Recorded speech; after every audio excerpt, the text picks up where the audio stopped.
Bom, primeiro ano, nas próximas aulas, nós dedicaremos o tempo de estudo para aprofundar em alguns detalhes a respeito de algumas forças que aparecem, né, na natureza, aparecem em problemas de física e em problemas também do nosso cotidiano. Particularmente estou falando da força elástica e da força de atrito.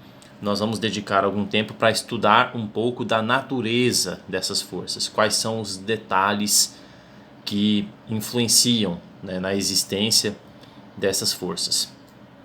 Então, começaremos hoje com a força elástica.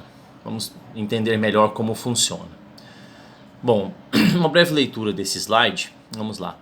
Quando puxamos uma mola ou um elástico, imediatamente aparecem forças de restauração, ou seja, forças que se opõem às forças que deformaram a mola ou o elástico.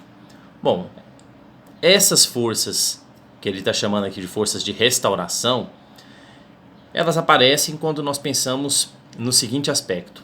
Quando você puxa uma mola, você sente que a mola está tentando restaurar o comprimento original dela. Você precisa fazer cada vez mais força para conseguir esticar um elástico ou uma mola. Por quê? Porque quanto mais você deforma esse objeto, mais essa força restauradora se torna maior. Então, para deformar o objeto, você tem que vencer essa força restauradora. Então, nesses casos de objetos elásticos, fica claro que existe um par ação e reação conforme diz a terceira lei de Newton.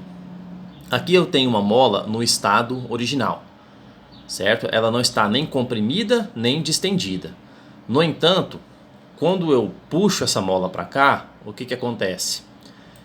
Passa a existir duas forças. A força que eu estou exercendo sobre a mola, que é essa aqui de laranja, né? E essa mesma força que eu estou exercendo sobre a mola para poder esticá-la, a mola exerce de volta sobre a minha mão. É uma força de resistência a esse acontecimento aqui. Toda vez que você faz isso com um elástico ou com uma mola, qualquer objeto que possua elasticidade relevante, você vai perceber esse efeito.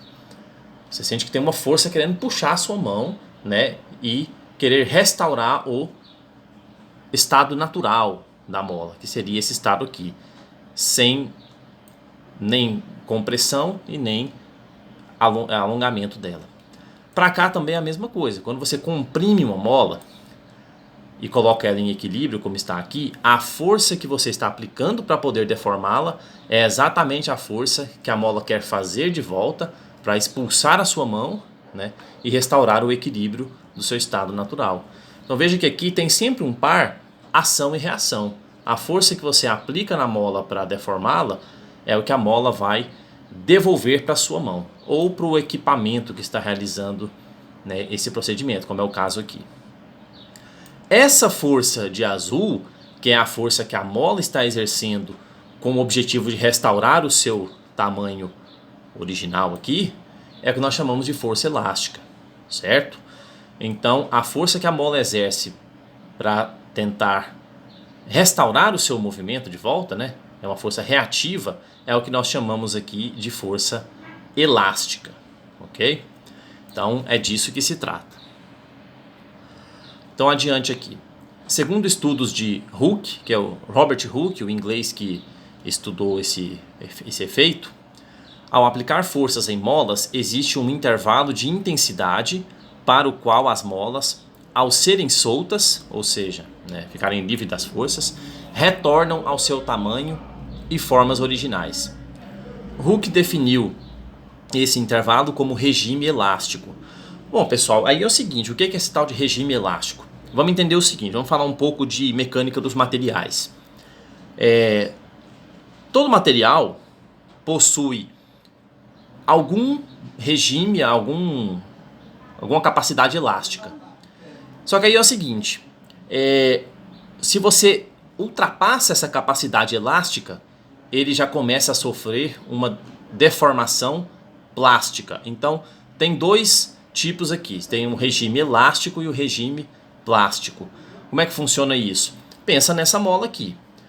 Pensa que você está esticando essa mola, esticando até um certo ponto, aí você solta. Ela volta normalmente ao seu estado natural. Enquanto estiver acontecendo isso, você estica a mola, ela volta para o estado natural. Comprime a mola, ela volta para o seu estado natural. Ela está atuando no seu regime elástico. Deformação elástica é aquela que tem como ser restaurada. O próprio material alonga, mas retorna, né, por meio da força restauradora. Agora, o que é uma deformação plástica? É quando você deforma o material e ele não retorna. Essa mola aqui tem um limite. Se você esticar ela demais, você vai ver que ela vai, de repente, deformar. Aí você estragou a mola, ela não retorna mais, né? Por quê? Porque você ultrapassou o limite elástico dela. Aí ou ela rompe ou simplesmente ela fica deformada ao ponto de não conseguir retornar para o estado original dela. Isso pode ocorrer com qualquer corpo, tá? Todo material tem, em alguma magnitude, um regime elástico, que ele consegue retornar ao formato original dele, mas se você ultrapassar, aí você causa uma deformação plástica, certo? Aí ele fica deformado, ele não retorna. Por isso, Hooke estudou o regime elástico dos materiais, em que esses materiais sofrem deformação, mas retornam. Tá? Então esse é o que nos interessa, é esse que nós vamos estudar nesse momento. Bom, e o que o Robert Hooke percebeu nos estudos dele, do regime elástico dos materiais? Ele percebeu o seguinte: dentro do regime elástico, todo material tem a sua rigidez característica. Tá? Então, no caso de uma mola, o que seria essa tal rigidez? É o que nós chamamos de constante elástica ou constante da mola. Tá? Vamos ver isso na prática. Uma mola como essa aqui, que tem uma constante elástica de 100 newtons por metro, conforme está marcando aqui no simulador, uma mola com essa constante elástica precisa de uma certa força para ser deformada, certo? Agora, se essa mola tiver uma constante maior, ou seja, se ela for uma mola mais rígida, como essa aqui, aí nesse caso, sim, já é uma mola mais dura, né? Ou seja, mais difícil de ser deformada. A constante elástica dos materiais é este parâmetro. Quanto maior for a constante elástica, é mais difícil de você conseguir deformar esse objeto. E além do que, você vai precisar de muito mais força, certo? Comparem aqui, por exemplo, uma mola com 100 newtons por metro de constante elástica, eu consigo trazer ela até aqui, ó, aplicando uma força de 100 newtons, tá vendo? Agora, se eu colocar uma mola muito mais rígida, ou seja, mais difícil de ser deformada, com os mesmos 100 newtons eu não faço quase nada nela, tá vendo? Ela deforma muito pouco. Por quê? Porque a constante elástica dela é muito alta, muito elevada. Então esse parâmetro chamado constante elástica do material é como se fosse a rigidez dele. É o quão difícil ele é de ser deformado. Tá? Quanto menor for esse parâmetro, o objeto é mais fácil de ser deformado. Quanto menor, né? E quanto maior for, aí você já precisa de muito mais força para conseguir deformá-lo. Ok? Então, Hooke constatou que existe a constante elástica do material. Certo? E o que mais que ele percebeu? Que os materiais, dentro do seu limite elástico, eles seguem uma proporcionalidade. Certo? O que ele quer dizer com isso? Que aqui está o material no estado relaxado, né? Sem nenhuma deformação. Então o que acontece? Quando você aplica aqui uma certa força, você consegue provocar uma certa deformação nele. E isso é diretamente proporcional. Se você dobrar a força, você dobra a deformação. Se você triplica a força, você triplica a deformação. Sempre dessa maneira, diretamente proporcional. Quanto maior a força aplicada, maior vai ser a deformação. Tá? De uma maneira diretamente proporcional. Se a força é 5 vezes maior, a deformação vai ser também 5 vezes maior. Sempre seguindo essa proporção, certo? E isso tanto para compressão, como é o caso aqui, quanto para alongamento, ok? Segue essa mesma regra. Também é algo que o Robert Hooke constatou, essa proporcionalidade. Dobra a força, dobra a deformação, ok? Triplica a força, triplica a deformação. Agora, vamos definir também o que é deformação, tá? que seria a tal deformação aqui? É o seguinte, essa mola, por exemplo, ela tem aqui o seu comprimento original, né? Ela tem esse tamanho aqui. Quando eu falo em deformação, deformação é simplesmente a diferença entre o comprimento inicial e o comprimento final, tá? Então, por exemplo, se essa mola tem esse comprimento original aqui, e eu deformo ela, estico ela até aqui, o que acontece? Este é o comprimento inicial dela, né, que estava aqui nessa linha verde, e este é o comprimento final. Então, deformação, para jogar ali na equação da lei de Hooke, que eu vou apresentar agora há pouco, o que importa é só isso aqui, ó. É a diferença entre o comprimento inicial e o comprimento final. Então, aí, isso é o que é chamado de deformação, certo? Então, por exemplo, o que seria uma deformação? Vamos supor que a mola originalmente tinha aqui 20 centímetros. Se eu estiquei ela para cá e agora ela tem 25, então 25 menos 20, a deformação é de 5 centímetros, tá? Dessa forma. Para cá a mesma coisa. Vamos supor que ela tinha 20 aqui. Se eu comprimir e agora ela tem 17, qual que é a deformação aqui? A diferença entre o inicial e o final? 3. Então, deformação é isso, tá? A diferença entre o comprimento que a mola tinha e o que ela passou a ter após ser comprimida ou alongada, tá? Tanto faz. Então, constatados os fenômenos tendo este comportamento, né? Você tem uma constante elástica, né? A rigidez do material. Então, para uma certa força tem uma certa deformação. Se você dobra a força, a deformação dobra. Se você triplica a força, a deformação triplica também.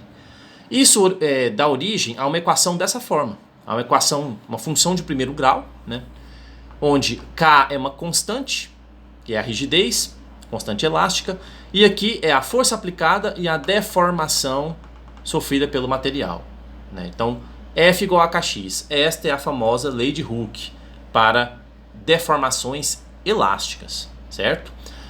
Então, o que vai variar aqui é simplesmente força e deformação. Quanto mais força, mais deformação ele vai ter, ok?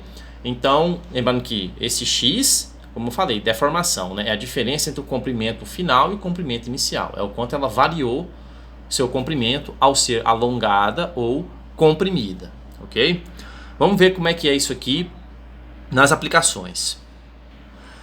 Então, exemplo 1. A constante elástica K de uma mola é 60 newtons por metro. Então, se eu aplicar nela uma força de 15 newtons, quanto ela irá deformar? Então, responda em metros e em centímetros. A expressão, você vai usar aqui a lei de Hooke, F igual a Kx. A constante elástica da mola foi dada, tá? Aqui 60 newtons por metro. Então, você coloca a rigidez, a constante da mola aqui, no lugar do K.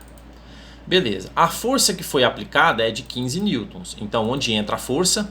Aqui, 15 newtons. Bom, aqui é newton e aqui é newton por metro, né? Então, na deformação, ela vai sair originalmente em metro. Como é que você encontra essa deformação? Basta isolar o x. O 60 que está aqui multiplicando, passa para cá, dividindo. Então, você tem 15 dividido por 60. 15 dividido por 60 é 0,25, com resultado em metro, né?